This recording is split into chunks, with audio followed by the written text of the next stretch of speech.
Hey folks, welcome back to Peach Pit, and this week we're going to talk a little bit about the Forsyth district event, but we're going to focus a lot on the upcoming state district championship. But before we get started, we have to make the usual disclaimer. Any views or opinions shared on the show are solely that of the individual contributor and do not reflect the views of Peach Pit, any FRC team, First, Georgia First, or any of their affiliates and sponsors. So the idea behind this show, for those who aren't familiar with us, is an FRC talk show that focuses primarily on the Peachtree District. We're going to be talking about a variety of topics, so don't be surprised if you see us drop some hot takes. Ultimately, we just want to provide some entertaining and engaging discussion for the community. So with that show introduction, let me introduce myself. My name is Anupam Goli, and I'm a mentor for Team 1746 Auto. I'm Trevor Davidson. I'm a former 1648 mentor and an MC in Chesapeake. I am Sonny, and I am retired. I'm Kellen Hill, mentor for 1746 Auto. All right. So just some quick announcements about the Peach Pit. We did receive some feedback that some folks wanted to listen to the show rather than have to watch our faces on YouTube, which is perfectly okay. So I'm happy to announce that Peach Pit is now officially available as like a proper podcast. So if you want to listen to us on podcasts, we are available on Spotify, Anchor, Pocket Casts, Google Podcasts, Breaker, and Radio Public. Yep. So just search for the Peach Pit and you should see our logo and you can listen to us via podcast. Okay? So, moving on to Forsyth. Just going to go through the winners here. The winners were 1746 Auto, 6829 Ignite Robotics, 2415 The Wired Cats, 5109, who's got it? Gladiator Robotics. Gladiator Robotics, 1771 North Gwinnett Robotics, 6925 WA Robotics. WA Robotics. I thought it was Warbotics. War Robotics. They have it may have been at one WA point. and then Robotics. Yeah. Okay, As their name. Whatever. All right.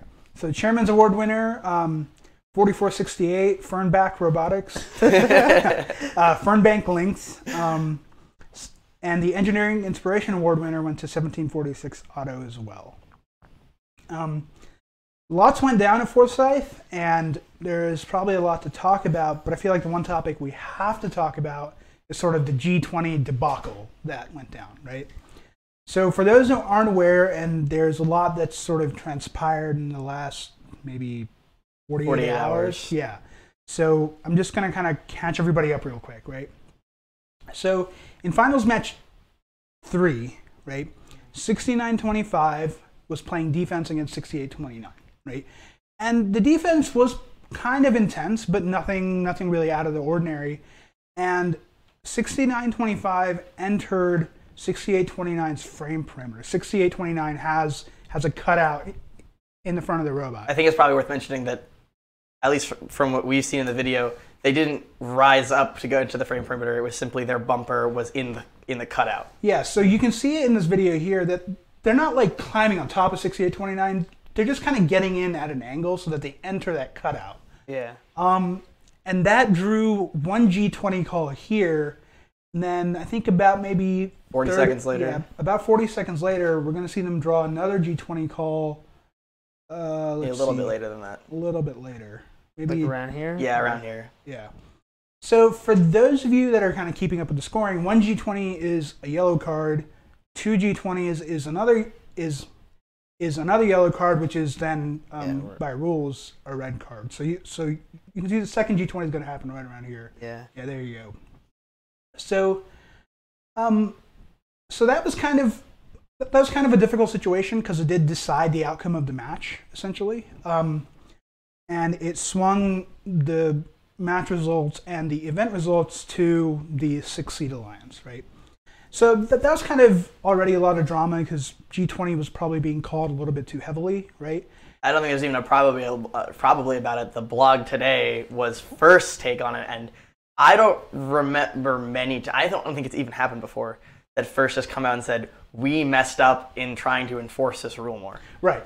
So First posted a blog post today that pretty much said that we messed up in how we guided our refs earlier, and then Saturday at noon, they released an update that pretty much said, hey, G20 exists, but if it's like quick incidental contact, that's okay, right? And there is a lot of descriptions and sample scenarios there. And they provided a more formal update through a rules update, and so now we're kind of in this little pickle, right? That G20 was called twice in what seems like to a lot of people is normal defense. I won't deny the fact that there was like frame perimeter intrusion by bumpers or whatever, but I think this raises more questions than it answers for us in this situation. Dylan, do you want to start or do you want me to let me go?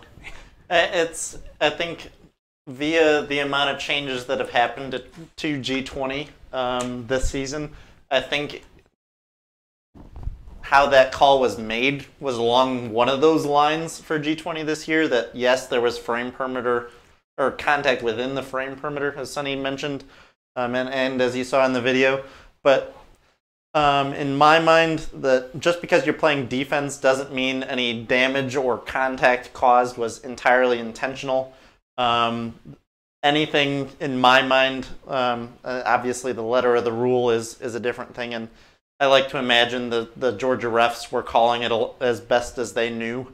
Obviously, Frank caused a bit of a commotion in his blog post saying that exactly at noon on Saturday there was any change to how this was going to be called. And I think he drew a connection to it in the blog post, saying this may have caused some issues at events, and obviously ours was one of those most significantly affected by it, as it resulted in a changed outcome of the event. So like my thing about the Saturday at noon piece was that if our eliminations were Saturday afternoon, I could kind of see like, okay, maybe they didn't get the update right away or they were busy with our eliminations. But our eliminations were a full 24 hours. That's right. I think I'm getting that mixed up too. But yeah, Sunday afternoon were our eliminations. Yeah, so like even if Frank said right at noon and they came out like at 5 p.m. that day, right? You still have like a full night, a full morning of like qualification matches, and like there was a lot of time that I felt like, you know, this information should have made it to the refs. Right? And I would say, just confirm, the update definitely went out around noon because there were regionals in New York that were updating their teams that they are going to call it this way during the captain's meeting after alliance selection. Oh, okay. So this was confirmed to me by a couple different sources. So I think that was definitely passed on to some areas. Whether the Georgia first group got it, that's up for debate. I think that's one of the 5 possible explanations for what went down. Yeah, and personally, I like not to throw shade on first. I wouldn't be surprised if getting it to the Georgia event wasn't all that much priority. I feel like we're kind of. I don't think they'll look at it that way. Kind I think of a somewhat neglected region. I doubt they look at it that way. I look at it more probably as it just may have not connected properly. Maybe it didn't go. Maybe it was in a place that the head ref doesn't check very often, or it was in a place, it was in the FTA spot and he didn't know what to do. I think we don't know the details of how that information got spread, so, but I doubt it was just like, oh, they don't want that. I was going to say, with that lack of clarity on our part, I think it's worth giving the benefit of the doubt to the Georgia referees, but it's certainly I think there's a line to be, there's a middle ground there, because as much as you can't be certain that this information did get to them, I think it's reasonable to assume it did because it got to so many other groups. So then if you're making that assumption, I feel like if you're making that assumption, I think you're then jumping into 3 other big scenarios. One, and before we get into that, I want to read something that may indicate something. So this is a direct quote from the head referee at the event, immediately while that call was being announced at the event. So 6925 did a G20, which is taking their wheels into another robot. They did it twice. The first time is a yellow card. The second time is a yellow card. 2 yellow cards equals a red card. Disqualification for the alliance for that match. That is from the head referee at that event. It is in the video from Finals 3. So you can confirm it independently with each of you guys on your own. But I think immediately they did not, listening to the quote, they didn't, you guys can see in the video, the wheels of 6925 never entered the frame of 6829. That's undisputable. They got into the bumper gap.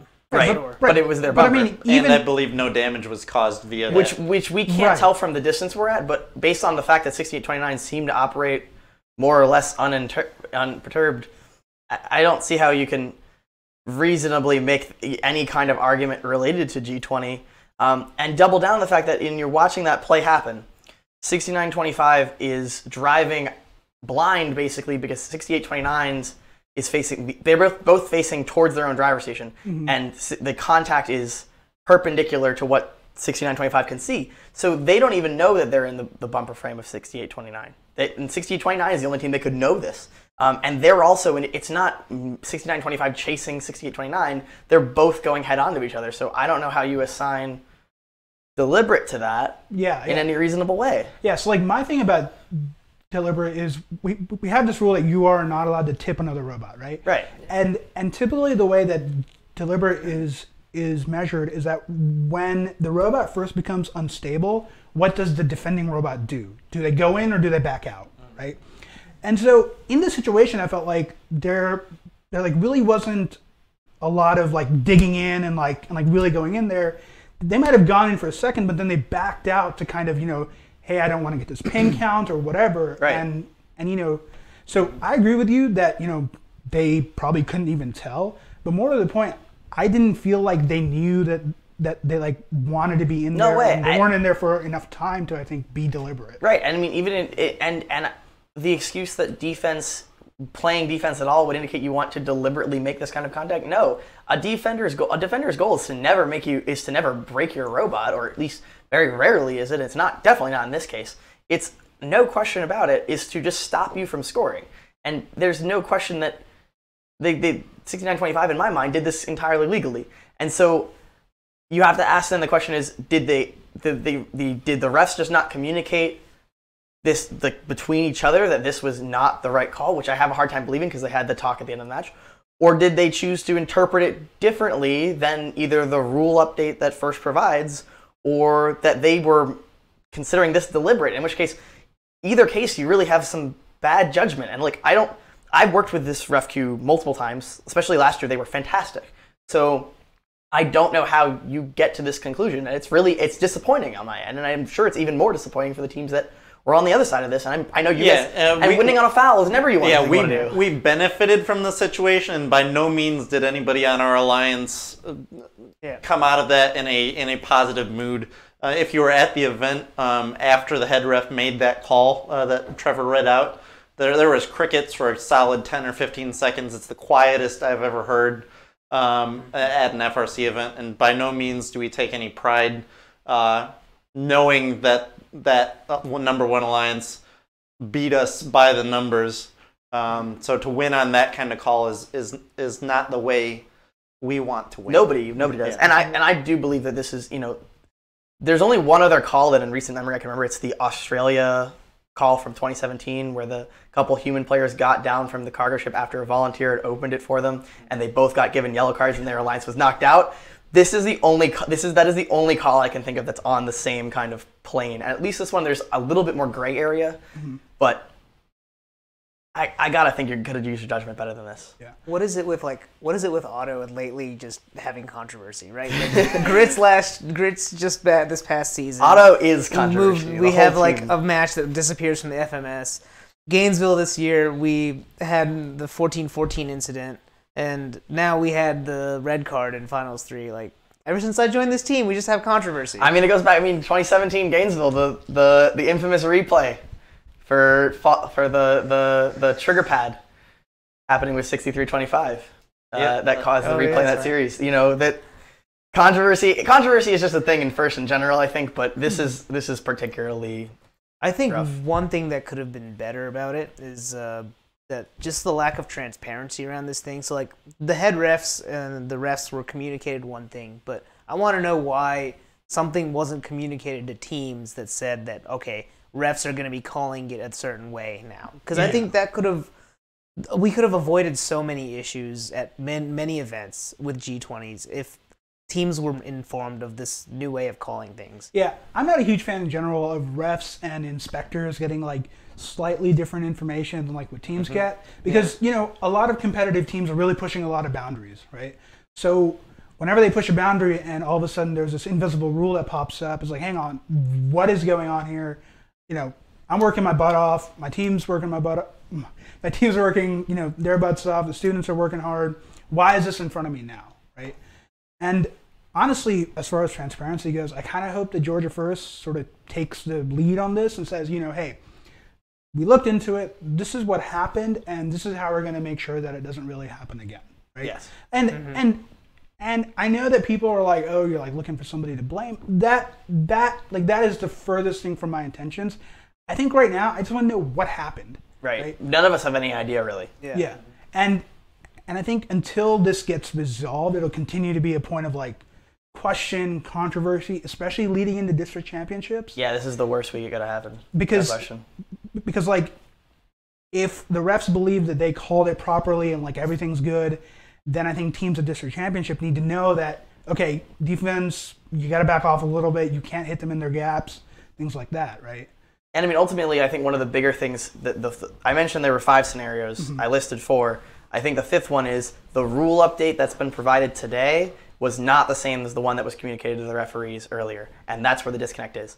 So, and ultimately, the transparency isn't. Georgia First can take a leading role in this, I think, nationwide and and internationally, but this is also a much bigger First problem in general. First transparency has been notably terrible, pretty much for the past as long as I've been involved with the program.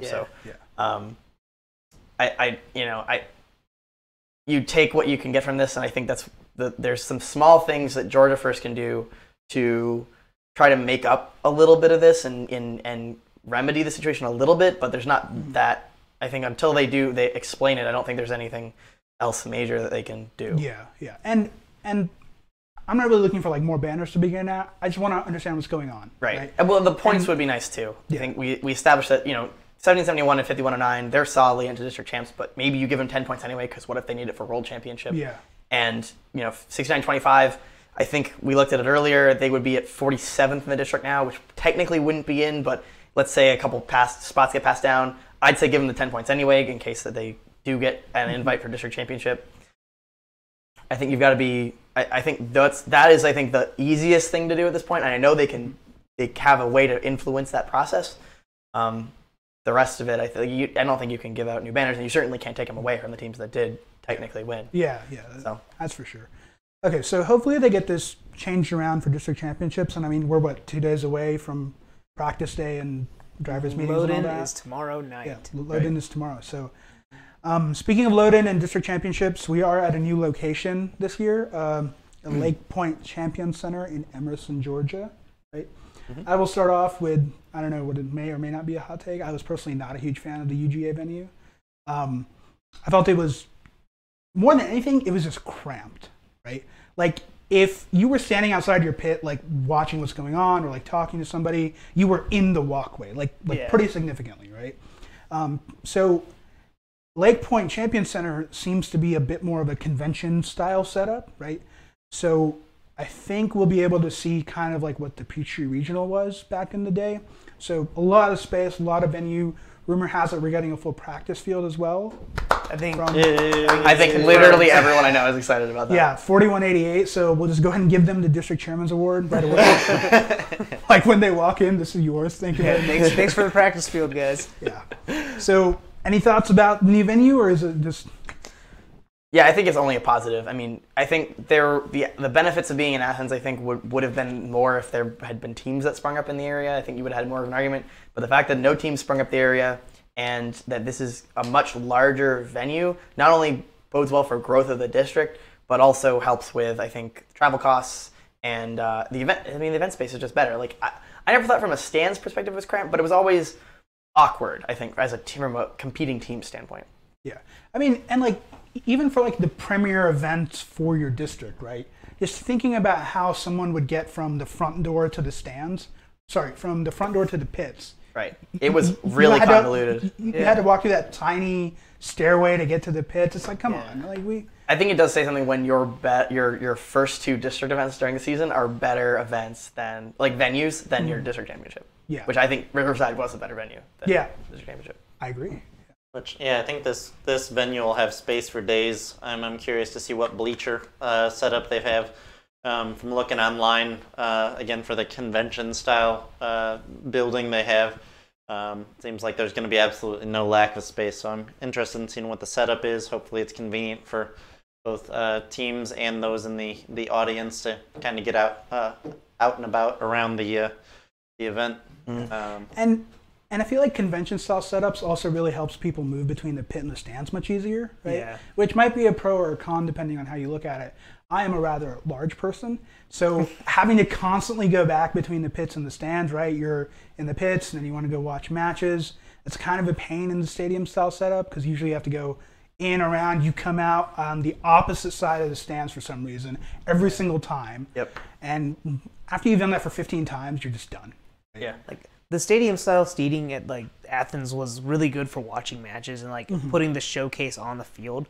But like when it came to the pits and like actually having access to the pits, it was complete garbage with that. And like also, if you want the public to be more engaged and actually look at the robots, you want to have those like broad walkways and like have the pits be more accessible. Right. I think that's always been, as you know, as an MC, when I try to get people to go into the pits as much as possible because that's where you really get to meet the teams. And it's when it's next door and it's super easy to access, people are way more likely to go do it. Yeah, for sure. So at district championships, we're kind of looking at how teams can really be more competitive, right? So that can be things like what are some strategies that teams can implement that we've like picked up from the whole season? What are some things that drivers can do to be a little bit more competitive? So what do you guys got for me? Tips and tricks from 1746. Something we've gotten some drive practice either at the Johnson Research and Development DE field or at the new Alliance Academy field up and coming. Just getting practice on an actual field is significant. And if you do, something I'd highly recommend is making sure you're switching around from driver station to driver station. Because if you're scoring on the right rocket out of the right driver station the entire time, you're going to get some significant muscle memory doing that, and you'll be great over there. But the second you get dropped into that middle driver station, you go to pick up a hatch on either side, and you can't see anything for what you're doing, your efficiency is going to just drop like a rock into the floor. Exactly. So it's really important to get that perspective. Something else I think is going to be really interesting this upcoming weekend, just for a strategy note, I think most of the teams that are making district champs are going to be very used to a more offensive role. So I don't think a lot of them are going to come into this event having any experience with playing defense, but if you can, just to add this kind of to your arsenal is kind of do some studying up on who the best defense spots out there are. Just that if you need to add that skill set to your alliance, either in quals or in elims, figure out how to best play that role. See if your robot can handle it. Avoid going in the bumper perimeter. Yeah. But too soon. it's just it's a good skill to have. Yeah, I would say that one of the things that I haven't seen so far is teams balancing cargo and hatches. And I fully get the idea that you kind of want to get your rhythm with hatches, get all those up there, and like then sort of transition to cargo. But I think we've seen quite a few instances so far this season that teams put up a whole rocket ship full of hatches, but then they run out of time to score cargo. Right? I think that'll be a little bit better though at the district championships because you're going to get, instead of getting third picks, especially for those top seeds who can't really score cargo, you're going to get a couple of them who can put up a couple cargo and then park on the platform all in that last 20 seconds or so. Yeah, I mean, I would personally like to see teams do a little bit more of a hybrid approach. So like do one level completely, then move on to the second level. Yeah. I think teams outside of the district have sort of started to adopt this approach. So I saw a little bit of Arizona, a little bit of Michigan. I think 254 is starting to do it now. Interestingly, I think that's an interesting take. I think you can do it that way. I think the best defense robots in the world will take advantage of that though, because in what? I look at it as you want the ability to score in as many places as possible at the same time, because that way, if you're crossing the field properly, you'll have the opportunity to open up more time to score because the defender doesn't know where you want to go. It's a lot harder to defend 4 places than 1.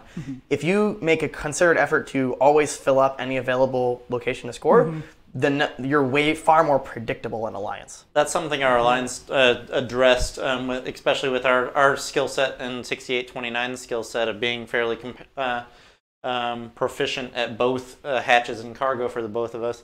One of the immediate priorities was to open up some scoring opportunities such that if we're either getting defended on our side of the cargo ship or on our rocket, is that we'd have somewhere to pivot off as a relief valve for either scoring on the front of the cargo ship, or it's just knowing that if you can't get to your spot, where are we going to score next? So then in qualifications, should teams be maybe, I guess, just managing their time a little better rather than doing a full rocket and then pivoting to cargo?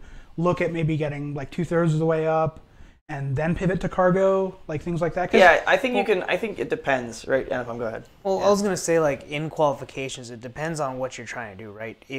If you are going for that rocket RP, you have to dedicate to that at the beginning. And you have to make an evaluation, like, you should know beforehand, like, how long it takes you to complete that rocket. And then based on where you are mid-match, you have to make an evaluation. Do I continue to keep filling this rocket, or do I abandon that ranking point and start going after the win?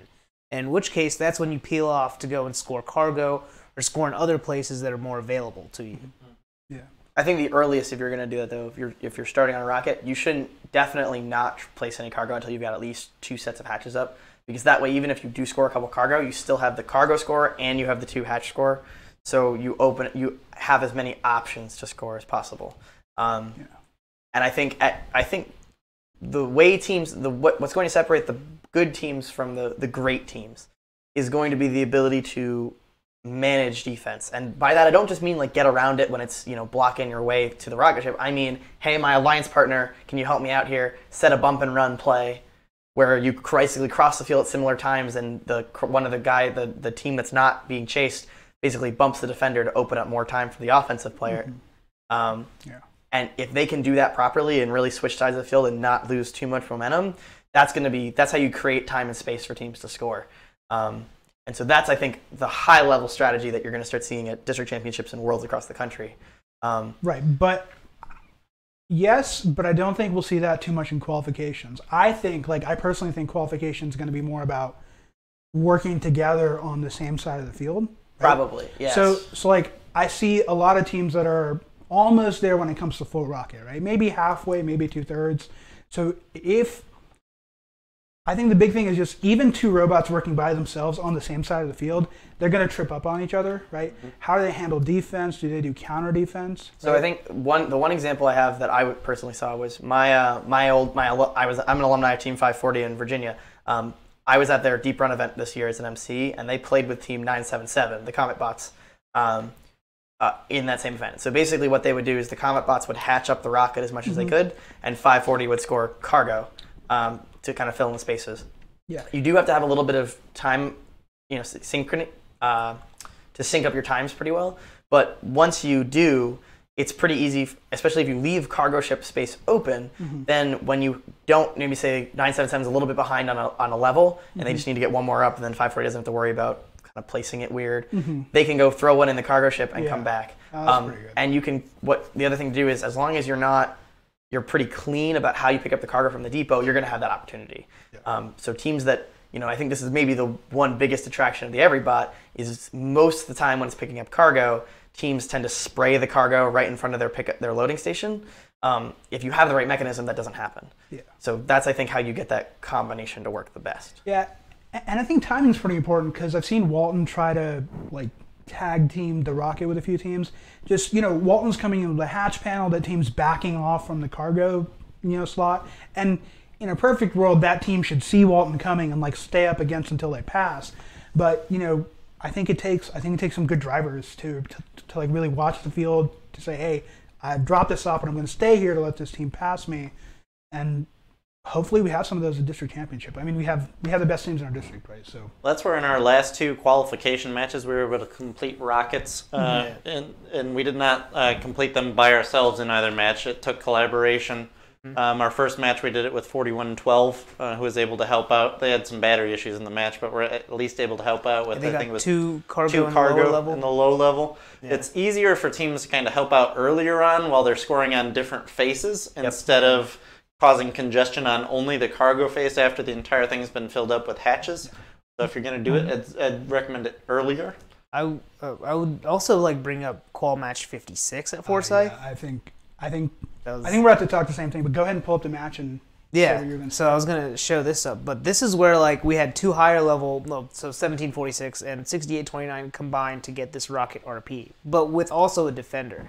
And this is one of those cases where they weren't scoring on like the same face, right? But they were synchronizing their movements. And to clarify a little bit, to address like the pre-match strategy for this, the strategy was actually we knew Westminster was on the other line, so we knew we were going to get some defense. But out of the gates, what the plan was for each of us to work on our own rockets, see who was going to get further by about halfway through the match, and then swap to that rocket and for which one was the most completable. Yeah. So like right here, I think is incredible synchronization because like you guys come in right when 6829 peels out. Mm-hmm. So and the end game's actually a really good time to do this because 2415 can't go too ham on defense because if you push into the rocket, I think it's automatic rocket. Yeah. It doesn't even have to knock a game piece off. Yeah. There was also a nice moment in there, and I think our driver actually did this by himself. Ignite was actually over-scoring on our side rocket, which is the one that got completed. But Westminster was also over there, and you see it like, just right there, I think before it cut out. But so right here, our driver cuts over to the left. He says, it's not open right now. I'm going to go find the open place to score, and went and scored on the left rocket, even though we still had some work to do on that right rocket.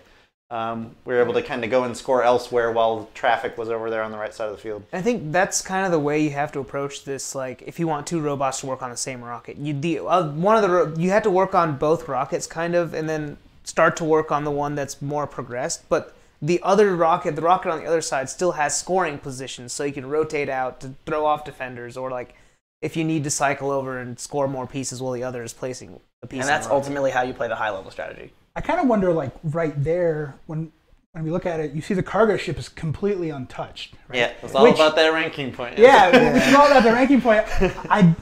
I don't know if in district championships you'll be able to afford that, to like... It's risky business. Yeah.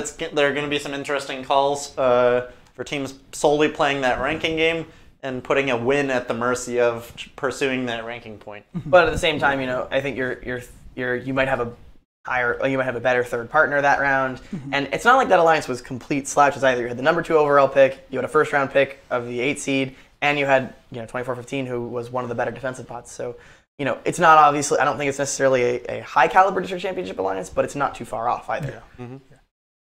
All right, so moving from sort of the on-field competition side of things, we're going to move to the chairman's competition side and hit this. So we have 5 teams coming up for the district chairman's award. 1648 G3 Robotics, 4910 East Cobb Robotics, 1002 Circuit Runners, 4188 Columbus Space Program, and 4468 Fernbank Lynx. Right? Mm-hmm. A lot of good teams here, a lot of good winners. Some teams winning it for the first time, right? So who are you guys looking at when it comes to district championship winners and maybe potential upsets? What do you guys got? I don't know about like potential upsets or anything, but I think 4468 will make a strong case for it. Despite this, is this their first time winning the chairman's? This is their first chairman's ever, yes. Yeah, but they have a streak of engineering inspirations. They have that documented like history of culture change awards, and I mean their program is very well known in the Atlanta area. And it's not like 4910's been a slouch either. They have won other engineering inspiration awards in the past also. Yeah, you look at this list of 5 teams, and I can easily imagine any 2 of them walking away with chairmans in this instance. Right. Yeah. I do think 1648 and 4910, 4188 are slight favorites, just because of who they had to go through to get the awards. But I don't think that it's by any means a confident stretch. I wouldn't give anybody of these teams more than 40% odds to win. Yeah. So I mean, I'm sort of all aboard the 4188 hype train, right? I know they sort of leaned into chairman's, especially at Columbus, because they like wanted to win it on their home turf. But when I watched their chairman's video, it seemed like they did a lot more than even I realized. Like they had a lot of political advocacy focused in Columbus, right? Which nowadays, as First gets bigger, I feel like most teams can only really have an impact in their community, right? To like really build that out. And they're bringing a practice field, which I feel like will be kind of like drop the mic. That is right? the drop the mic. Yeah. Yeah, I think. So Yeah. But, like, so- yeah. mhm. I was gonna say like them and like 1648 as well with their local community outreach. Like they both present strong cases for that, and both have track records of winning chairmans and like having those big community events and well documented outreach.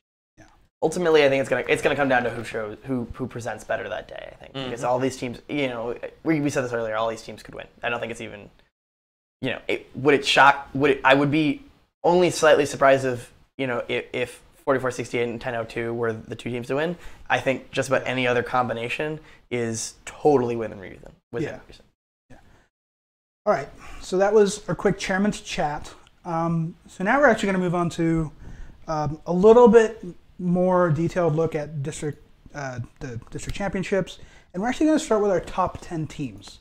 So the way we sort of put together these top 10 teams is that each one of our contributors, including Kyle, we individually put together top 10 lists, and then we sort of compiled them all together to create sort of like a master list, right? Now, I know that shows typically do this going 10 to 1, but I feel like we all know who 1 is, so let's just start at 1. Yeah, I think the top work teams our are way up to 10. more boring than the bottom Right. teams. Yeah. So at number 1, we have 2974. Walton Robotics from Marietta, Georgia. Thank you, Anupam. Okay, so 2974. Kyle's the only person that didn't vote for them number 1. Yeah. Which he's established on other shows. I don't think we need to rehash that argument. Yeah. But I mean, I think this is when we're talking about Walton, I think how they're going to be this season is going to be remembered for them is going to be determined in the next 2 events, because ultimately I think when you talk about the best teams in Peachtree history, you're talking about recent history. I don't want to go too far back, but 24-15, 2013, 17-46, 2017, 41-88, 2017, and 16-48, 2018 all had strong champs performances, and along with having great district championship performances. And 29-74 has certainly surpassed them in terms of districts, but I don't think unless they do need to show it on both the other 2 levels to really be considered among those great seasons. But that being said, they definitely have the opportunity to establish it as the best Peachtree season in history. Yeah, I mean, I think the only thing that Walton's really missing, which you could barely call it missing, is a level 3 climb. But they do have a level 2 climb, so they like shrink that deficit down to 6 points, which I don't think there's like barely any other teams out there, present company excluded, that can actually overcome that 6-point deficit. I don't think there is. Yeah, stacked up against Walton. So quick note, but we've been talking about Walton all season long, so hopefully it's not much of a surprise. Our number 2 team is 1746. Comeback kids. Comeback kids. It's Otto from Cumming, Georgia. Thank you, Anupam. So, Hey, you're the one that asked for game announcing. Announcing of teams. And I'm thanking you, like good MCs do. Okay. All right, so Otto 1746, they made a pretty big turnaround. Well, not a turnaround, they just got better like they usually do. And we had a fully working robot this time. And you will have a fully working robot going into district championships, which hasn't been that way for how many years? Yeah, usually the entire day of Thursday is spent tearing apart the robot. Which I think was true in 2017, but it came together very quickly then. Yeah. So we started the teardown process this time at Forsyth. Right, which was a much better choice. But I mean, I don't think we need, we've talked about 1746 leaps and bounds, but I mean, what they showed at Forsyth was extremely impressive, and they're, I think this didn't go mentioned when we were in the Forsyth preview, but regardless of how the event ended, they were the only non-1 seed to win an event this year in Georgia, and they did so like outside of beating the number 1 seed pretty well. Like it wasn't really, I don't feel like any of their series were particularly close. I did think one went to 3 matches other than that, but it wasn't. I don't think it was really like that would have been a real upset because they were in control, I thought, for most of it. Yeah. So I think the interesting thing when you think about it is, do they have enough to surpass Walton? And I think there is potential for that. I wouldn't put my money on it, but I think it's possible. So actually, interesting note on that is, so I took a look at Walton's best matches, which happened in semifinals at Columbus, right? Which means they were almost completely undefended. and I took a look at 1746's best matches, which were the semifinal matches and then finals 1 at Forsyth, which they were also mostly undefended. And when you look at those matches stacked up against each other, right? 1746 is just a hair better, right? Not enough that like you could say like, oh, I picked one over the other. But I think people might think, Walton's up here and like Otto's down here. No, they are very neck and neck number 1 and 2. Right. I think the only thing that separates the two right now is I think 2974 has a little bit more event result, and Walton has a level 2 climb. That's pretty much it. Something about consistency. I think we have a bit of Right. more of a something to prove in that realm. Yeah. I think Walton's kind of set the standard by a mile. We've shown the bits and pieces of it. We gotta show that consistency, I think. For show. All right. So our number 3 team is 4910. East Cobb Robotics from East Cobb, Marietta. Georgia. Thank you, Anupam. All right, Marietta and East Cobb are different. Only the locals know that. Thank you, Anupam. All right.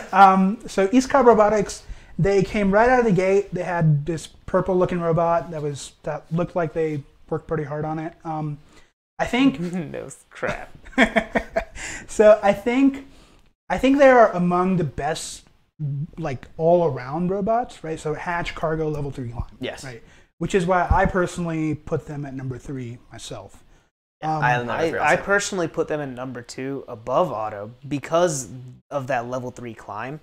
Because we don't have that level 3. We just have the HAB platform park. But 4910, while their cargo and hatch game may be a little lower, that level 3 gets them that 12 points, which is the equivalent of 4 cargo pieces. Or I guess if we're counting a level 1 versus a level 3, that's 3 whole cargo pieces, 3 cycles of game pieces that need to be scored in order to make up that gap. 4 if you have to put the hatch panels on. That's where I also gave 4910 the edge in my rankings as a number 2 vote for me. Yeah.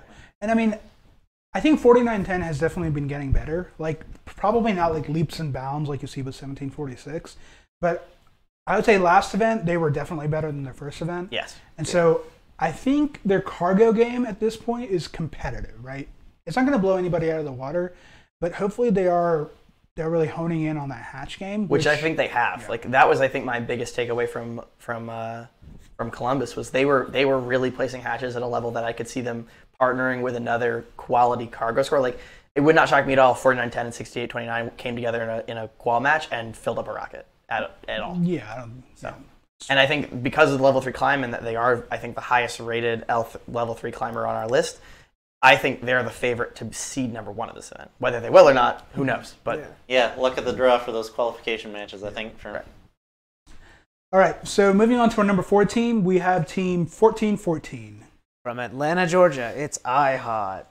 Who's hot? iHot. I don't know if do they do that anymore? Who's hot? iHot. Man, that used to be their thing. I sure hope they keep Like doing it. back in You know, 2007, 2008, like that was their thing. I remember that even when I was in high school. Like Yeah, we played with them in 2009, 10. 2015. I think they still had it going. So Yeah. So so 1414 kind of broke out with this massive claw mounted onto like a arm, which was mounted onto an elevator.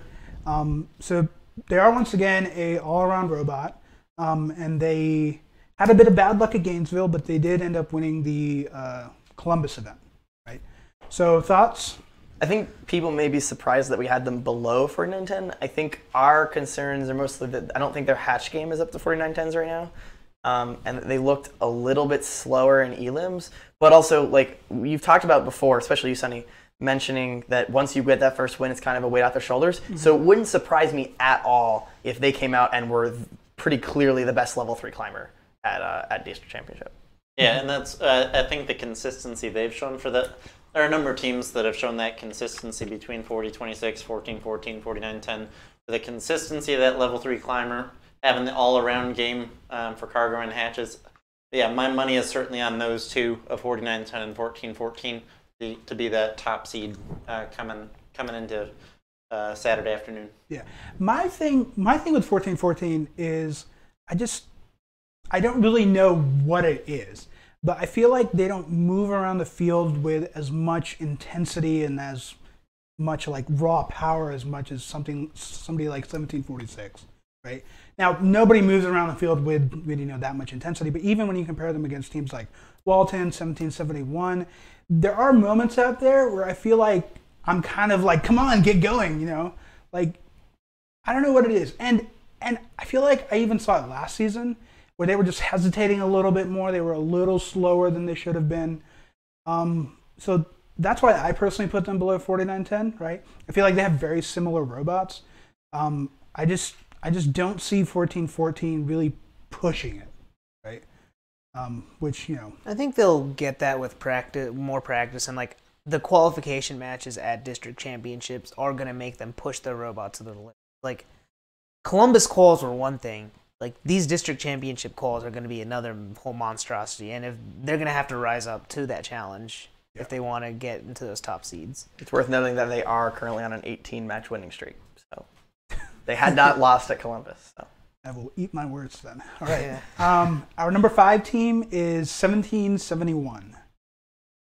From let me pull up their blue lines. From Sewanee, Georgia, we have North Gwinnett Robotics. All right. Good coverage, Sonny. Thank you, Sonny.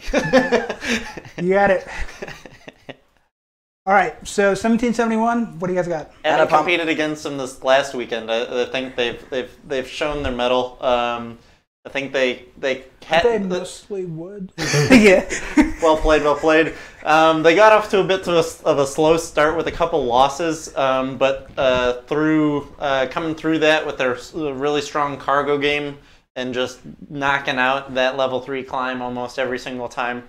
They made a rush back at the end to get all the way back up to the number 2 seed.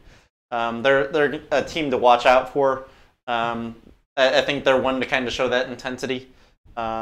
I'd say they're a little bit weaker on the hatch game, so I'd like to see some improvement there out of them. I want to hear from Manipal right now because he had them. I think the lowest of any of us. So I want to hear his take. Let's hear it. Well, I mean, they had some like consistency issues for sure, and like they have really great defense and a really great cargo game. And I think I just put them a little lower. It was like the hatch game in particular, but here's what I think though: they have the highest potential, and I think they're the scariest robot in the sense that I think they have the fastest level 3 climb in the state, and having that type of weapon under your belt means you can be out on the field scoring until there's 5 seconds left. I don't think they're faster than like 6910 or 1414 because really they have to like stilt themselves, right? So yeah, they go but up, it's on and then pulling 2 pairs of stilts up, whereas 4910 and 1414 do that like kind of like that flick up with the back and the front, right? But I mean they're like very comparable. Yeah, and but they've practiced it to the. I think they practiced it to the point where it's muscle memory for them, and they get that whole motion down within like 5 seconds. Mm-hmm. So like a team that is that confident in getting so close to the buzzer, if they have that confidence, is really dangerous because they can just stay out on the field, keep scoring, and then not have to worry about coming back to park until like 10 seconds left. 1771's climber is kind of interesting because their entire robot's very front heavy, right? So I think we saw shades of this at Forsyth potentially happening, but I think they're going to be one of the few teams that can potentially make a double climb work, right? So if, say, a 4910 gets on top, 4910 turns sideways and moves all the way back, then I think 1771 has a pretty significant hang, right? Like I think there was one match they were almost 50 to 40% like their butts hanging off, and they're up, right? And that was after that number 1 seed assembled at Forsyth. That was part of the intent. There was for pulling off a double climb. They tried practicing it on the practice field. Didn't wind up working it out, and I think that caused a little bit of hesitation for that alliance using it. But I'm excited to see the potential at state champs with the amount of level 3 climbers there are. See if somebody tries pulling that off. And I think one team that would probably fit the bill. They're not in our top 10, but 6919, that may be their most dangerous weapon going forward. Is they're one of the widest and therefore shortest, like lengthwise shortest robots that has a level 3 climb. Like I could totally see them pairing up with 7071. I think what makes 7071 the most intriguing team is that they have above all the teams you mentioned so far the most positional versatility, because you could send them on defense, you could send them on cargo, and they'll do hatches in a pinch. So I think that I think I would be as a number 1 seed, I don't think they're any scarier than any 4910 or 1414 is. But I think as a 3 or a 4, where they're going to get a really quality third robot in the back end, who if they can get a really smart one, you're looking at an alliance that could play the highest level strategy of any alliance at this event. Fair enough. So let's move on to our number 6 pick, which is 5109. Very consistent level 3 climb. You didn't say that. Oh. Come on, man. What? Yeah, I went robotics. I'm kind of tired, I guess. Johns Creek, Georgia. There it is. Got him. I'm not in game announcer mode. Okay. All right, I got you. I thought it was something like All right, you can do it, Trevor. All right. Well, again, having witnessed these guys this past weekend at Forsyth, one of the most impressive showings from a robot at the Forsyth event. Again, a really, really strong cargo game. I can't recall too much about their hatch game, but I think it was a little bit weaker. That's where I had a little hesitation about them pairing up as number 1 because I thought they had a lot of overlap for where they're scoring a lot of that cargo ship cargo. But they made it work. Well, I actually think 5109 played the hatch specialist role with 1771. Yeah, Okay. they did. Yeah. So Matt making sure they had their openings in that sense, but again, an incredibly consistent level 3 climber. A bit of that versatility for working between hatches, cargo, and climbing. An really impressive showing from them at Forsyth. Looking forward to see what they pull off at state champs this week. yeah, so this was one of those teams that was pretty far not on my radar. I knew they had a level 3 climber, and there were some people arguing about them on Chief Delphi, and so I was just kind of like, maybe they're just one of those level 3 robots that's like 1RPing it all the way to the top. But when you watch them work, when you watch them move on cargo, especially, they are quick, right? So they're kind of like that, low, quick flavor of robots that we've really seen rise. Mm-hmm. So here you can see them sort of depositing cargo, moving across the field. They're pretty well driven. They drive the pants off that thing. Like, look at them doing those spins. Yep. And like right now, they're just placing hatch panels. This is in semifinals. Their hatch game is actually pretty decent. Like, they're keeping up with 1771's cargo game here. Yeah. So I think they're about to do all the hatches on the lower level here in just a few seconds. So so about a minute 15 to do all the hatches on the lower level. And their cargo game is even faster than this, so definitely not one of those picks to sleep on. And to Trevor's point about 1771, this could be another team that doesn't really break into the top like 3 or 4, but if they're in that 6-7 position, they could carve their way all the way through. I think the only reason I had them lower is that 1771's shown the defensive versatility that they have not yet, but they may be able to do that. I just haven't seen it yet. Fair enough. All right. So our number 6 pick. This is 7. Number 7. Yeah. Number 7 pick is 3635. That's Flying Legion from Warner Robins. All right. We got a Southern team up in here. All right. So 3635. Thoughts? We harped on them during our Columbus Forsyth preview episode, but like, they're really, really well driven. Their cargo game was surprisingly very quick. Like, they were another one of those teams that kind of was under the radar. No one was expecting, but they just put on a show at Columbus with that cargo game. Yeah, like, I don't think their cargo game was very quick to anybody that was paying attention, but I don't think many people were paying attention to them. I don't think so. Yeah, if a lot of people go after Mechanum as if it's something that's not worth it or whatever, but every now and then there's the occasional robot that just pulls it off, and 3635 is that robot. How they maneuver that thing intelligently to get to both acquire cargo and strafe into that position to score it. It's a beautiful thing to watch. I do think a lot of teams, the big difference is that they drive a Mechanum like it's a tank drive. In this case, they're using Mechanum for the right purposes. They're getting into primary position with the main drive, and then they're making the slight adjustments to make sure they get it with the Mechanum strafing ability. Yeah. One thing that's actually impressed me about 3635 and actually made me put them so high on my list was their ability to do cargo, completely black out the the cargo ship, but then transition to hatches like it's nothing, right? Like it's just normal play. So I haven't seen very many teams just move between cargo and hatches that well. and they are one of the few teams that like seems to do it kind of like as business as usual. Right. Yeah. They It's could be like- one of the few teams I see at district championship who don't put null hatch panels on the cargo ship and instead make a cargo ship centric strategy, Mhm. depending on who they end up partnering with. Yeah, I don't know. Like, what do you think about a potential like Elim's alliance of like all low robots? Just like no like rocket ship bots, but 3635. Who's another one? 4026, and then maybe like 7514 coming up on the back.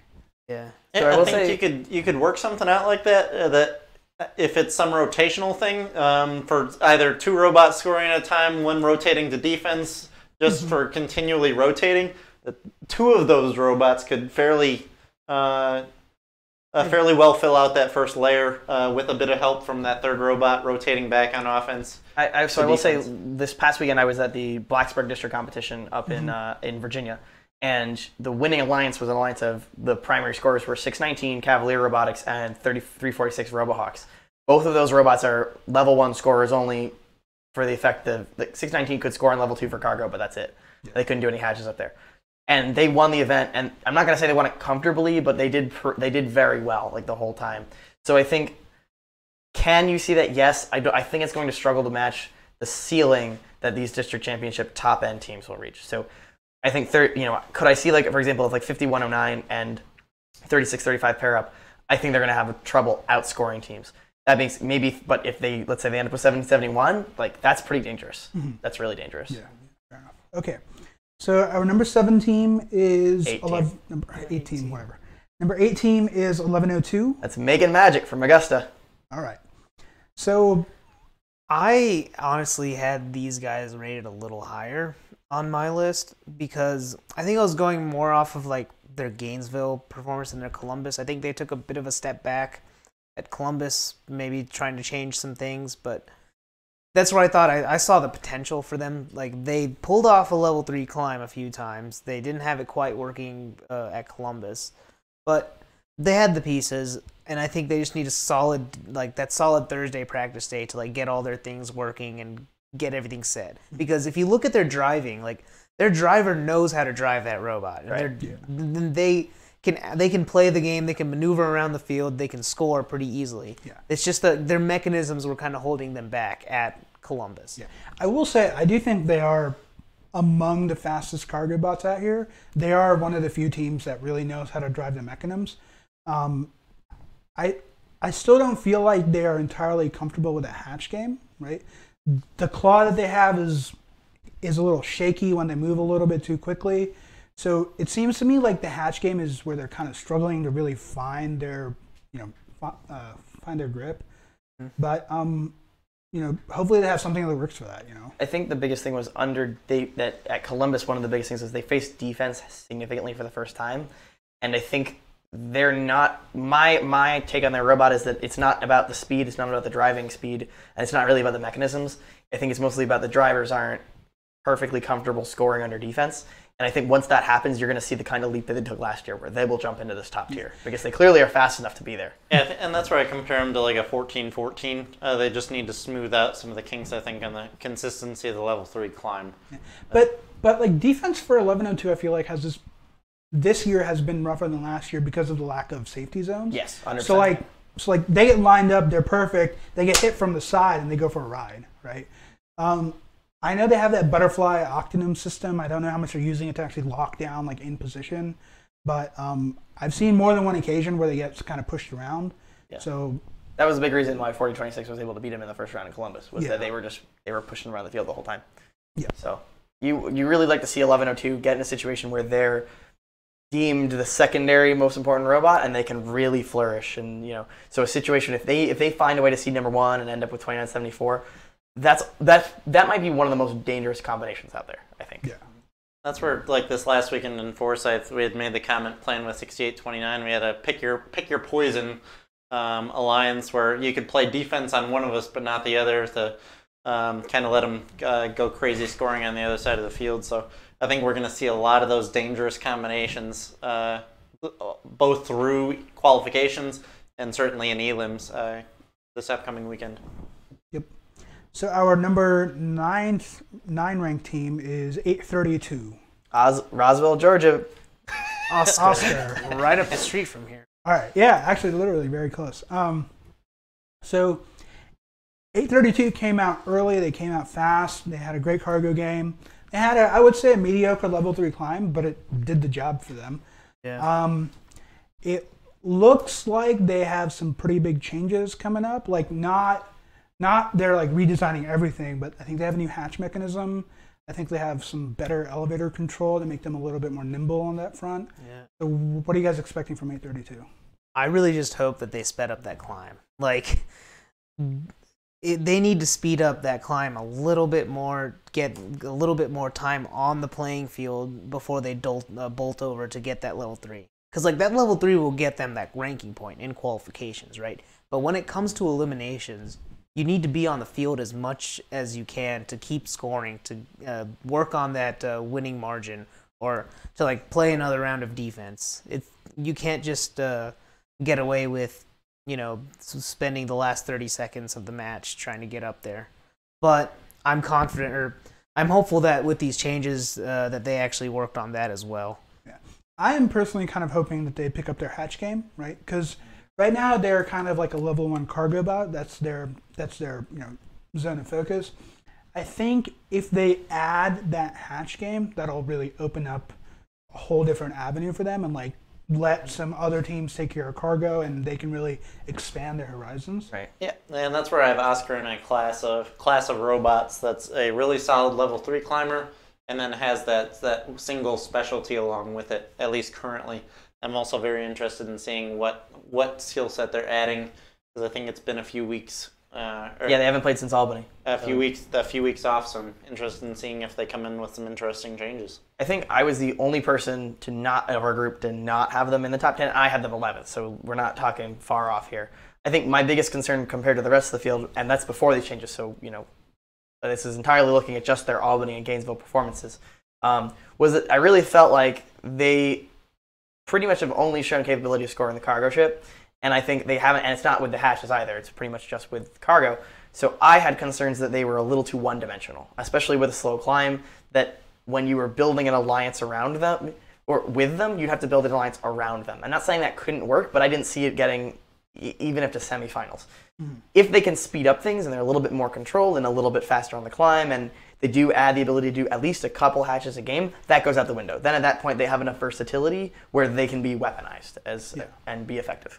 And 832, not to knock their technical proficiency, they do have a bit of luck, seem to be going on their side.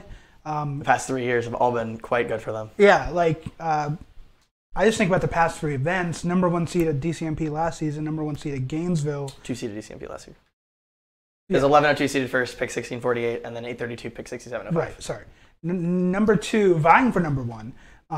Pretty strongly, and then number 1 seed at Gainesville this year and number 1 seed at Albany. They were not the number 1 seed at Gainesville this year. They were the captain of the number 3 seed alliance. They did make finals. Yeah, that was but 69-19 was the number 1 seed. Well, that just completely blows my argument. But I mean, you're talking. They've been a captain in every single, I think, district and district championship and champion. They were except for last year's championship. I think in 2017 they were a captain on their field. Like they've been a captain. I think 7 of the last 8 events they've been to. That's insane. That's better than literally every other team in the district. Yeah. So I had a mentor that used to say, you can have the best robot in the world, but nothing's going to work if luck isn't on your side. So 832's got a little bit of luck on their side, I would say. So our last but not least, number 10 team is 4026. From Decatur, Georgia. It's Global Dynamics. There we go. Thank you, Unabum. All right. Where were you at, Trevor? He looked at you that time, so I was just waiting for you. All right. So 4026 comes in at number 10. They are hatch specialists, defensive juggernauts. They have that kind of quirky level 3 climb that has worked pretty well so far for them. What do you guys think? Quirky, I think, is relative. They're unique in Georgia, but I mean, up in Virginia, 346 is, if not the best team in Virginia, but probably top 3 team in Chesapeake. That's been their thing all the time. Do they like push off like from the ground and flip themselves up? Yep. Oh. And 384 does it too, and they've both been extremely successful. It's, I think, the fastest way to get up there. Yeah. What I think where it's going to limit itself is there's not really any way to partner up with anybody up there. But whether that matters or not, especially at this event. So you mean potential for a double climb? three? Yeah. I actually don't think they take up that much space on the top because You have to push them around a little bit. Yeah, but I think the concern is for them, if they're lining up to do this, you have to be pretty good, really good about lining up just a little bit off to the side, because if you miss, you're tumbling over the edge. Yeah. So I think they generally try to avoid that. That's fair, but I kind of look at a team like 1771 where they have a lot of their mass and stuff at the front. Right. So if 1771 goes all the way up against the wall, like linearly, Right. and then 4026 comes up, they're kind of like fitting like 2 like puzzle pieces almost. Yeah, I could see that. That's So- true. I actually think they have really good potential to do a double level 3 climb. I think 4026 gets a ton of credit for a defensive bot. I'm interested to see how they sustain that role because they had a couple of issues at Columbus where they just took some damage, right? I think chains on their drivetrain. So that's kind of that's kind of the other side of the coin of a defense is that your robot has to be able to survive the defense. And I also feel like 4026 does not get enough credit for their hatch game. No, they don't. Like by themselves, I think they can do all the hatches on the lower level. Like not counting the no hatch slots. Right. Yep. Mm-hmm. They have that Walton style hatch intake with the vertical vertical claws. Oh, yeah? That allows them to like, as they go into the rocket, they can still be like at an angle, but because they're using the vertical points, it kind of rotates to match the angle they're approaching the rocket at. Oh, okay. That's where I think they're again one of those specialists that you get the level, again, an incredibly consistent level 3 climb. You get the hatch game instead this time, where a lot of our other level 3 climbers are more so cargo specialists. They're on the opposite end, so they're a little bit lower down just for that, focusing on hatches instead of cargo. But they have shown some outstanding defense. And again, going back to one of our earlier episodes, they have the awareness as an Alliance captain to know how to best play that game, how to best play as an Alliance to get a W. I do think that if I was going to say one area, I actually think their defense is an area they can improve. I mean, I think they've been very good at it, but I think they tend to stick with the same style. So, for example, when they were playing against 1102, it works very well because they tend to play a very physical defense, right? Yeah. They want to get in your face and push you around the field. That doesn't always work against robots that don't have the same drivetrain when they're able to provide that lateral resistance. So what I'd like to see them do is a little bit more positional defense and play maybe a little bit more like strategically against teams like 4910, because that's how I think they separate themselves from being just a really solid defensive bot to being like the clearly best defensive bot in the state.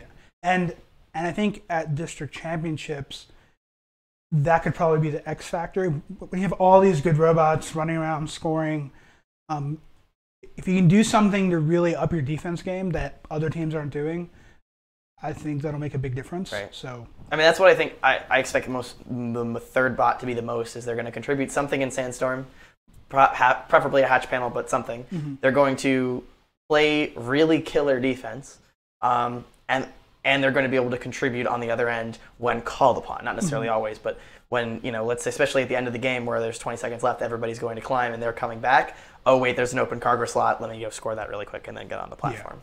Yeah. Good. All right, so that was a not so brief look at the top 10 teams, in our opinion, going into district championships, right? Yeah. So moving on from the top 10, we're going to kind of try and hit on some dark horses, right? So we're going to do the whole like go around the table thing. Everybody just call out one team that you feel like is a little underrated, a little under the radar, doesn't get mentioned too often. Anupam, we'll start with you. I think I'm going to go with 4112, the Eagle Bots from Cumming, Georgia. Thank you. So, South Forsyth High School. Back in Gainesville, they won Gainesville as the third robot, but like they came back into Forsyth week 5 and were the first pick of Number 5 Alliance. Number 5 Alliance. And like their cargo game really increased. Like, they were able to score cargo not just in the cargo ship, but also on the rocket. And they had a much better hatch game. And, like, they just kind of fall under the radar because they aren't one of those, like, big-name teams in Georgia. But they went to one of the weaker events with Forsyth with a much better robot. But, like, I'm trying to pull up some match footage here, but if you see them, like, they have a really solid cargo intake, a really solid cargo game, and a decent hatch panel game as well. And I think they're not going to blow anyone out of the water, but I think they will make a good, like, second or third robot if they're around for that. And they're going to be, I think, there are going to be a lot of teams that are flying under the radar at this event. But if left alone, they're gonna make you pay for it. For cranking out a bunch of cargo. Yeah, definitely. Yeah. Trevor? So I'm going to go with a little bit of a homer pick here, and I'm going to go with 1648. And I think there's two ways you can always take dark horses. One of which being they're going to be a team that flies under the radar, that's going to be on a low seed, but it's going to be underseeded for their caliber. I think 1648 is kind of the other kind of dark horse where they aren't getting talked up, but they've shown enough to me to say that maybe with just a little bit more improvement, this team could take a big step forward for their next event. Whether it happens or not, this has been one of the more inconsistent 1648 seasons. So there's reason to be concerned, but in terms of their scoring output, I think this ceiling is there to be better than a lot of the low scoring robots here. So maybe they find themselves on a 4-5. They get in a really nice partnership with a couple really solid teams, and they end up playing a smart enough game where they can do the bump and run defense that can be, and the counter defense that's hard to stop. So I think that's probably the team I'd say. And I think the quarterfinals doesn't do them any justice because they were pretty much solely defended, but their last few qualification matches at Columbus are a little bit more closer to their ability. Yeah. My biggest gripe with 1648 is just I don't think the way their robot is set up that that they can easily get into a configuration where they can play defense, right? I don't think they literally can get into a configuration they can play defense. Well, I mean, they have to start inside their frame perimeter, right? Right. So it's like physically. As far as I understand, I live with one of their mentors, and his understanding is that they have to lock it into position at the start of the match, and then it kind of sits back to its once resting it comes state. out, it's out. Right. I think maybe they theoretically could get there. I think if they're going to end up on an alliance like that, it's going to be for kind of a versatility role, right? They can position themselves on the left or the right side of the field. They're equally effective, and you end up with two other bots who maybe one's a hatch specialist and one's a cargo specialist, and they're kind of doing both because in their last few quals they can do that. I think they are my pick to be a bright pony, but they've been called out before. They have been called out before, but I'm not discounting the fact that I could see them missing playoffs. I don't think it's out of the question. I do want to add to that point, right? They have a driver who went toe-to-toe with the best of the best, 118, 3310, 971 at championship last year. So, like, they have a very capable driver. They have a very capable coach. And I think they just need that machine to be a little more tuned, a little more, like, solid. And I think that'll give the drivers enough confidence to really, like, go ham out and with that robot. Right. Yeah. All right. So my sleeper pick or dark horse pick is 7514. Yes. So Come on. that was who I was thinking hold on, of before. go back to the page so we can. You mean 7451? 7514. Oh, my bad. 7514. You're right. So Eve from Robotics. Atlanta, Georgia, it's Eve Robotics, right? Stole my pick. Yeah. So another team that I had no idea who they were until they were picked second overall at Forsyth. And, we were one to improve throughout the season, but they went unpicked at Gainesville. Yeah. For as impressive don't as think- they were this last weekend. Yeah. I don't think not knowing who they were before Forsyth was any unreasonable thing. Yeah. So they were second overall. They were absolute. I think the one word that I would use to describe them is that they were just fierce, right? Like they were on the cargo game. They were, dancing around the field, dancing around defense. Their hatch game isn't really there, but they do have a pretty spry level 2 climb, which is even more impressive when you kind of look into their story a little bit. They are a all-black female team from Atlanta. They're rookies. So, definitely not a program that's, upstart from another one or has a ton of experience. But I think this is going to be another one of those specialist teams that I feel like if they fall too far in the draft, you might get a team like Walton or 4910 picks them up as a third robot, and all of a sudden you have 3 robots in the same alliance that can absolutely overpower you with offense. So. Yeah, like you can see here, right? Their cargo game is really quick. Well left undefended, right? You got 80 seconds left. They've already put 4 cargo into that cargo ship. And which match is this? This is semifinal, the first semifinal match. Yeah, Red Alliance actually won this match. Yeah, this is the one they took. Yeah, they certainly made it a close series. So if you look at it now, there's a minute left. The cargo ship is about to be done here in a second. Yeah. And I think they're really only going to get better at district champs when you have a practice day. As they get a little bit better at strategy and things like that. Let's see if we can skip ahead to capture their climb, because it's they got a level. It's pretty quick 2 here. Yeah, it's not very graceful, but it's quick and it gets the job done. So Yeah. that's like really all you need. So there you go. You kind of pop up there. They tip over with their arm And they and move their arm to bam. counteract. Yeah, they're up, right? Yeah. I don't see a scenario where they don't make playoffs. Yeah. So my only minor concern is whether they can play defense very well or not, because I think their arm can score from either side. So I believe they need to hold it straight up in order to be able to do that, which I don't know if that's really a strong position for them, right? Yeah. But other than that, I think they have a lot of offensive firepower. So. And the level 2 climb at the end that's really quick really helps solidify them. If they can place 6 to 8 cargo and get that level 2, that's like a really, really solid performance at district championship Yeah, level. I mean, I think that puts them in like the 36-35 camp. Right? Yeah. I think they're 36-35 light. Like, I think, we by our rankings, we'd obviously rather have 36-35, but I don't think it's by much. Like, we're not talking about a significant margin. And they have a level 2 climb, which 36-35 doesn't. Yeah. So. All right, Kellen, who you got? Choices. I had one picked out, but I think I'm going to go ahead and swap over to... I'm going to go with 49-41.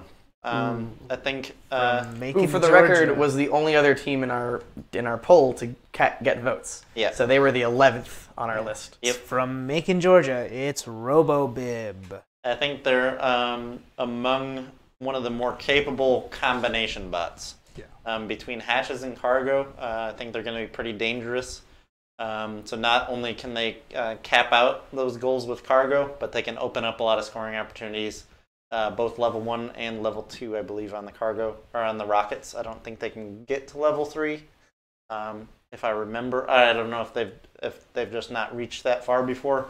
But they have a lot of scoring opportunities available to them based on their skill set. And 49-41 historically has always done sort of lower, sort of simpler game mechanism. Keep it simple, robots. stupid. Yeah. Yes, like last year they were a switch bot. The year before that, they were primarily a gear bot, and they were just great at that. So, I mean, we shouldn't forget that they were the number 1 seed. It wasn't 70-46; it was the number 1 seed in district championship. They were that year. Absolutely, and they have been very successful at that. Right. So for me, it's kind of encouraging to see them take this step and not completely Bottom out. Yeah. So. They are part of the group that I would say has extremely good positional versatility, because if they end up with 3 robots who are pretty similar, 2 other robots who are pretty similar to them, they play it right. They're very dangerous. Yeah, I agree. All right, so moving on, we have our last segment coming up, but it's a bit of an interesting one. It's what we are calling Trevor's betting corner, which is a creepier name. I'm so ready for this. Which is a creepier name that I had intended, and. The way this works is Trevor has prepared a list of how many bets? 6 bets. 6 bets. And we will discuss and place our bets, and we'll see how this goes. Okay, so how this works is basically it's a series of over-under expectations and a couple true, false, is this going to happen, or do you take this other group? And it should just be one quick answer, get to think about it for a little bit, and then give me a response. So the first one on my list, it's the over-under on the number of completed rockets during qualifications. So specifically, how many times is the ranking RP given out for completed rockets, not rocket fouls? The line is 8.5. Over. So you know what's really interesting about this? All of you guys called over, and I thought that would happen, but I looked back at a lot of the events previously that are like higher level Michigan district events, and none of those exceeded 8.5. Because even with teams like 33 and 35-38, because defense comes and they can't get the rocket. I was at Blacksburg this past weekend with one of the best fields for this opportunity, no rockets. So, 8.5 is only a little bit higher than Columbus, but And Walton can do that by themselves. Walton got 6 at Columbus. So when I see this, I think going into district championships, level 3 climbs they are too prevalently available to actually be the thing that teams focus on, right? So like you're going to see level 3 climbs and level 2 climbs sort of get a ton of climb RP that I think for any team that expects to rank high, the rocket RP has to be their focus, right? So for teams like Walton 1746 and maybe some of the other ones, like that's like probably their focus already.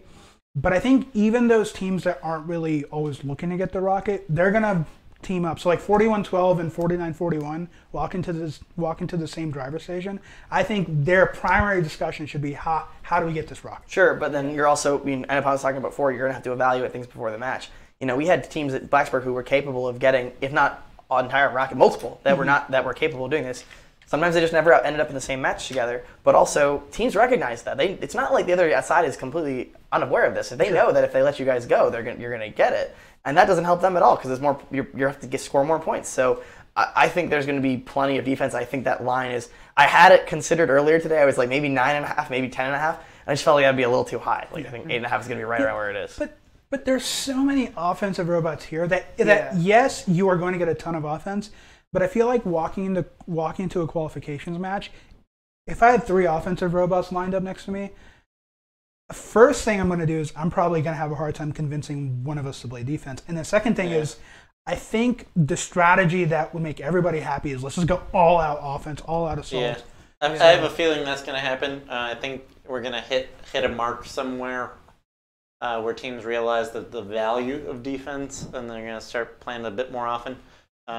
Offense oriented. Yeah, I think there's going to be enough of a focus on offense that we're going to see an over on that number. That's where, like, if you go back to Forsyth, right? You look at how the hatch game evolved there. The Forsyth, correct me if I'm wrong, Forsyth had the most number of hatches scored out of any Georgia district event. And I think you're going to see something similar in the district championship event, right? The hatches are going to be the priority for teams because you need those hatches to be able to score the rocket. So I can picture like plenty of qualification matches with like a 14-14 and an 11-02 or a 17-46 and a 36-35. But with also like that third robot is going to be either a good hatcher or a good cargo bot that can come in and help complete that rocket. And you're going to see a lot more matches like Quals 56 where they're trying to coordinate getting that fourth or getting that extra rocket RP and coordinate working together on that rocket. Yeah. And I do set these lines, but just for the practical purposes of playing the game, I'm going to take the under and we'll see how it goes. Fair enough. All right. Next, second one. Average playoff match score. Again, an over-under, and this time we're going to go with 75. This includes losses, so it's both wins and losses. This is average score. Okay. It's 75? 75. I'll take under. Yeah, I'm going to go under as well.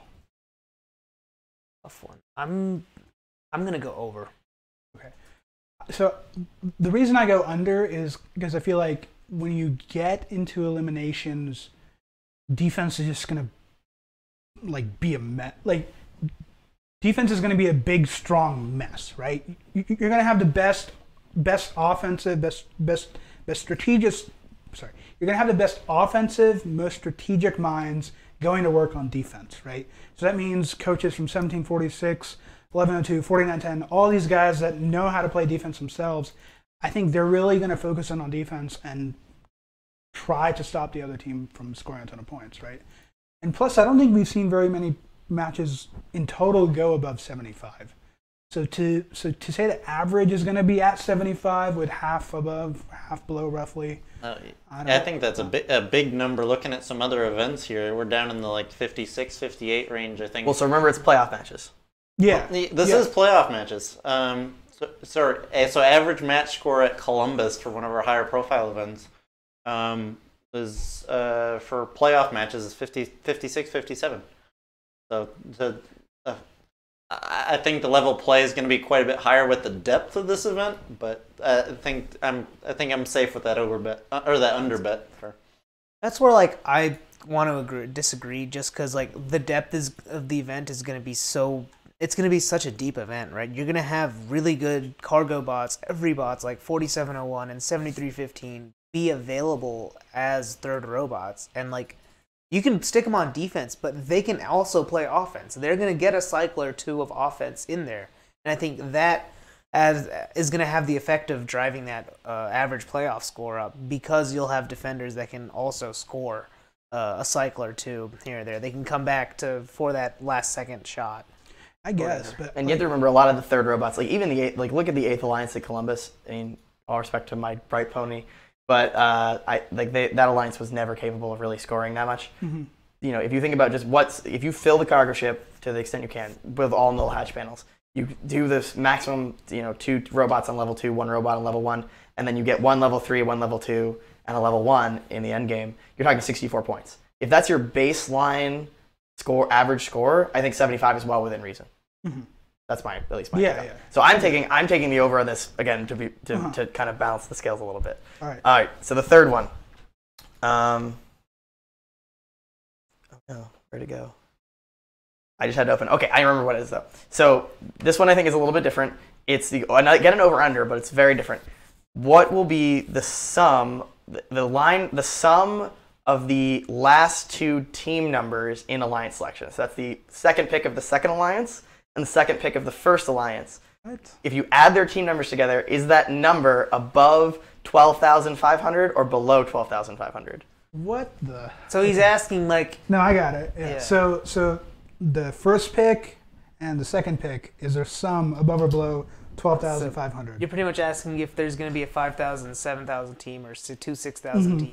Right, some combination up there. Is it going to be mostly those, or are we going to see lower numbers? Those are like going to be the 24th picks? Or those are the 23rd and 24th picks. Okay. 24th. Ooh, interesting. Oh, so we're specifically talking about the last 2 picks of the overall draft. Yes. It's kind of hard to predict. I'm going to go under. Simply because I say under because I feel like when I look at the past few district championships, there's always been that sort of one pick that's like kind of hiding down there, that like veteran team that's like had a bit of bad luck, maybe doesn't have the best robot this year, that like they pick up. So like last season I look at 24-15, right? The season before that, I think it was 75-04 or something was the last pick. I don't know who the second to last pick was. 2017? In 2017? That was 50-74, right? Yep. Yeah, 50-74. Yeah, so 50-74. I don't know who the second to last pick was. 2017 GA. What's the code for that? Do you guys remember? Yeah, so it was 4189. Yeah, 41. And 4080 was the backup robot for that event, but the pick was 4189. Yeah, so, and I guess we're like not that high into the numbers that it's kind of a toss-up, so I would go under. Yeah, put me down for an under as well. You're welcome. I would probably go under just because that's kind of hard to predict, and there are some really good robots with 7,000 numbers and 6,000 numbers that are really good. I think there are really good ones, but I also think that they are good enough, and that their team number may actually do them a disservice in this one, because I think people tend to look at it as the team numbers that are higher aren't as good, and I think that just kind of pervades thinking. So I think it's actually going to be over, because I think there's going to be some really good steals. But we'll come back to another one of my ones a little bit later that may be related to this. All right, so true false. This is the first true false. I've got 2 of these. And Sonny suggested this one to me. I thought it was a good idea. 2974 will be a member of the number 1 alliance at district championship. True or false? True.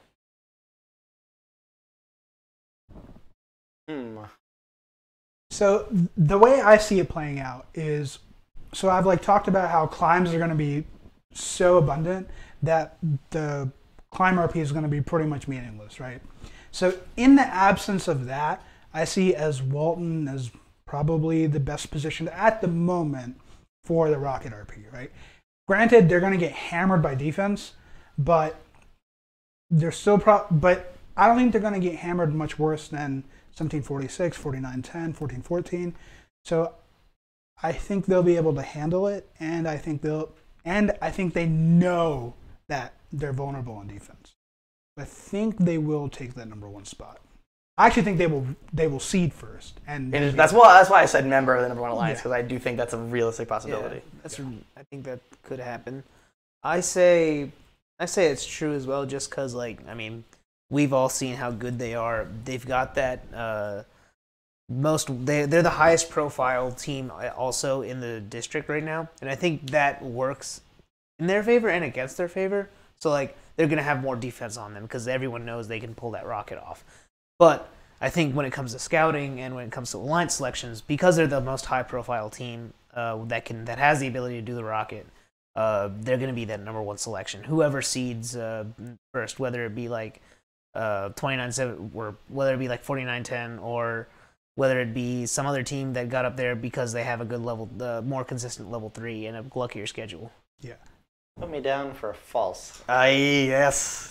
To make things interesting. I'm not sure how it's going to happen. I don't know if a decline will be involved. So that's what my logic is actually, is I think 2974 is going to seed. I think they're going to seed in the top 4, but I don't think they're going to seed 1. And I think the 1 seed is going to be, they're going to say, we'd rather have the lower second round pick or the higher second round pick in exchange for what is mostly a comparable first round pick.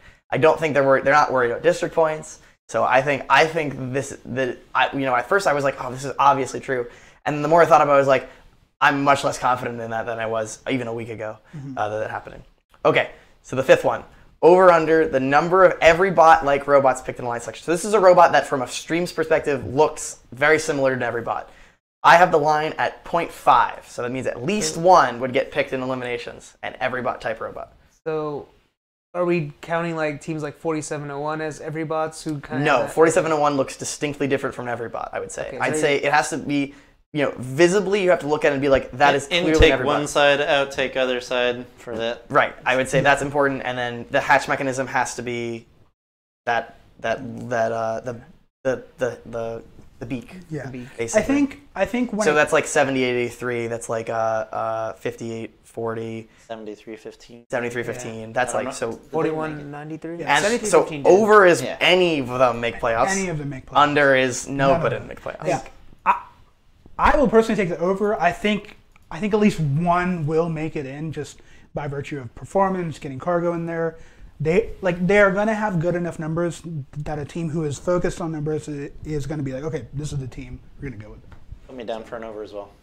I'm going to go over as well. Same logic, but also the versatility, right? Those teams will probably be able to play defense pretty well also, and it comes back to they can play defense and they can also score some cargo. So that is a good bet for a 3rd robot. I would go with an every bot. So and I'd be curious, I think there are going to be some teams out there scouting who are simply counting the scoring instances, and those robots are going to look pretty attractive on a scouting list when you see their cargo output. So what's interesting to me about that is I think this is the one that I think ties in with the team number bet, is that because I think a lot of these teams who are build every bots are also really high numbers. So if you expect them to get picked late, then the margin for that other pick needs to be goes up by a lot. If 7883 gets picked in those last 2 spots, you're looking at a high 4,000s team. That's more than half the event at that point. Yeah. And most of the teams that would be in that spot. So I think I think those 2 tie together. I don't think any of them are going to get picked. And for the very specific reason is at their second events, very few of them got picked as a first round pick. I think 4730, who's not even here, was the only one to do it. And 5840 did seed at Columbus, but I'm not sure they were really that high caliber robot. So you're already not a first pick in district events, and you're not, I don't think, in my opinion, particularly close to that. I think you're at risk for getting overtaken by a 1002, for example, and just finding yourself just edged out a little bit. Could it happen? Yeah. I think 0.5 is a little, if I were doing this, I might even say true, because I think 0.5 is a little bit low. Yeah. If it was even, but I also think I had to be, because there's only a 3 or 4. If I said it at 1.5, I think everybody would be false. So. I mean, that is pretty good logic. Another way I think about it is these are relatively high number teams, so they're very young team members, young mentors, young coaches, young drivers. For many of these teams, I suspect it'll be their first time at district championship, right? And I'm somewhat encouraged that I think they're going to arrive. They're going to realize exactly what a step up it is.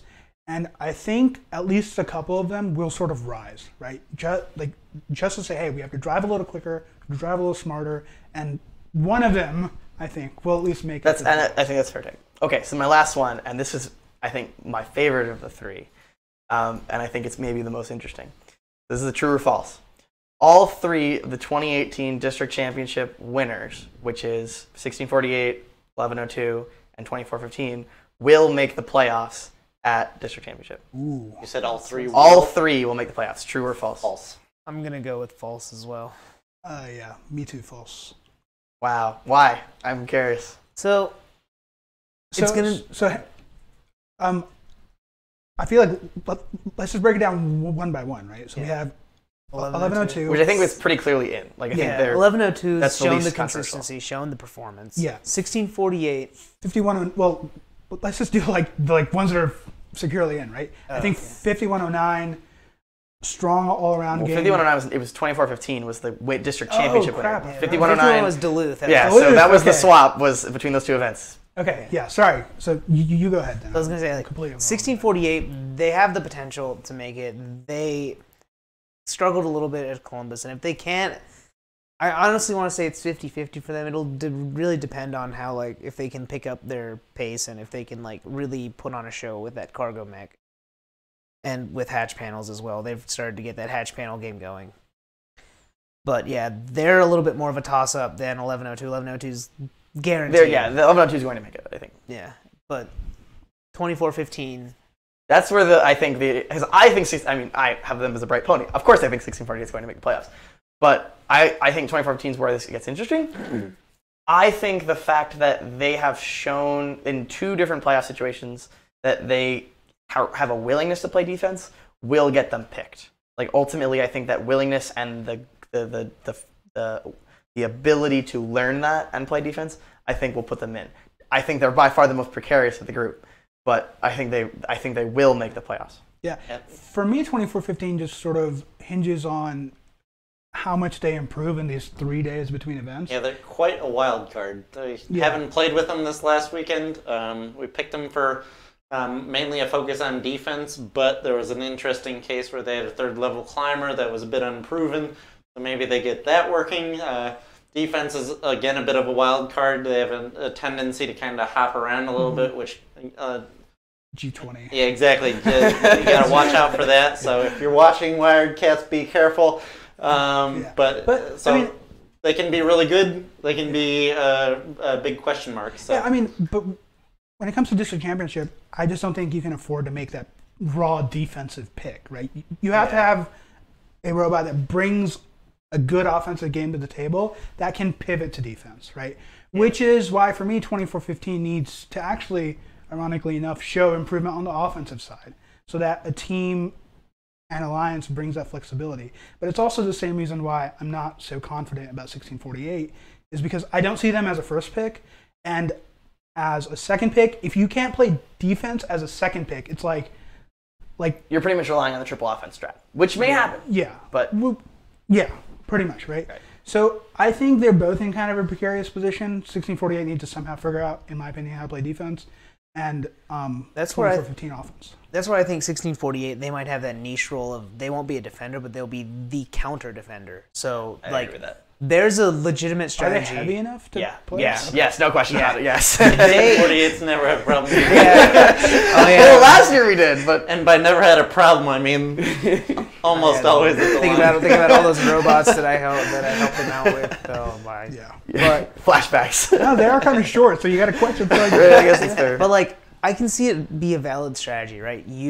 The opponents try and send over a defender. Your defending robot, their job isn't to go play defense. It's to go prevent that other defender from coming in and disrupting your alliance. So they play counter defense. They try and push them over to the other side. They come in and set the pick and rolls. If all they're doing is playing counter defense, why not pick a robot that can actually cross the field? That's true. Right? So here's why. There are a lot of cases, with I think the only exceptions are the teams that score really high, where you would rather have more, especially if you're one of those lower seeds, like let's say they're on the 3 alliance and they have 1746 and 1102 with them. So 1102 has demonstrated that they need space to score. 1746 clearly, they're still good around defense. They also would appreciate that.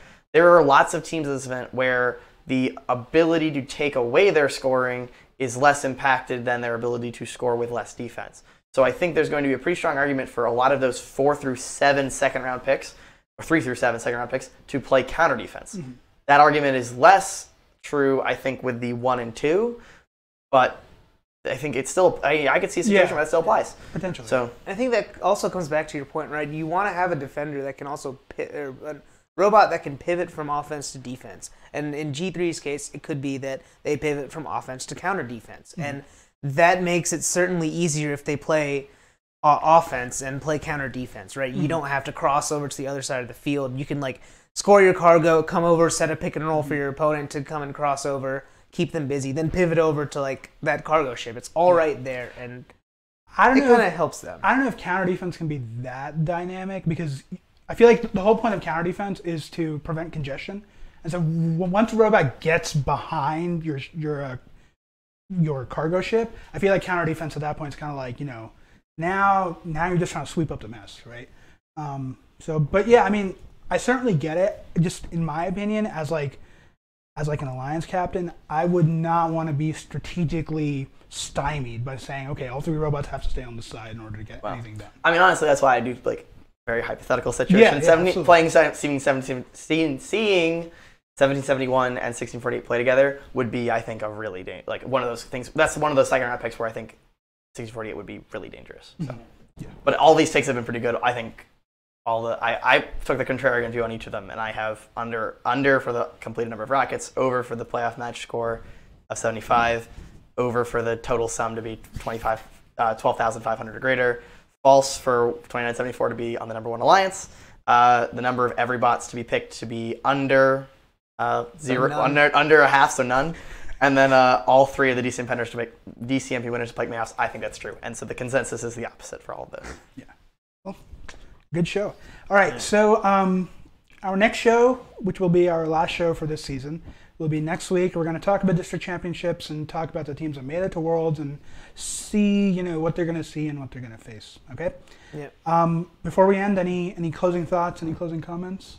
Best of luck all those teams playing this weekend. Hopefully not too much luck, right? Yeah, depends which luck for your alliance partners, unluck for the rest. Yeah, but it's going to be quite a show. I think we're going to see a pretty exciting event. I'm super excited to see how this game plays at States. Yeah, I think this year, perhaps more than any other year, the diversity in robots and difference in levels is quite different. So like last year, you had your Scalebot, Switchbot, and that was kind of it. But this year, you not only have teams that are low versus high, you have cargo versus hatches, you have climbs, and all that's really, I think, is going to cause a lot more chaos than teams are imagining. And I think that's when it'll be a ton of fun. And ultimately, I think, I've been kind of preaching this the past few weeks, but that also results in strategic diversity and the crazy strategies that teams could bring out that could really take them much further than expected. Yeah, I agree. All right, so on that note, I think we're going to end the show. Yeah, right, see you all next week.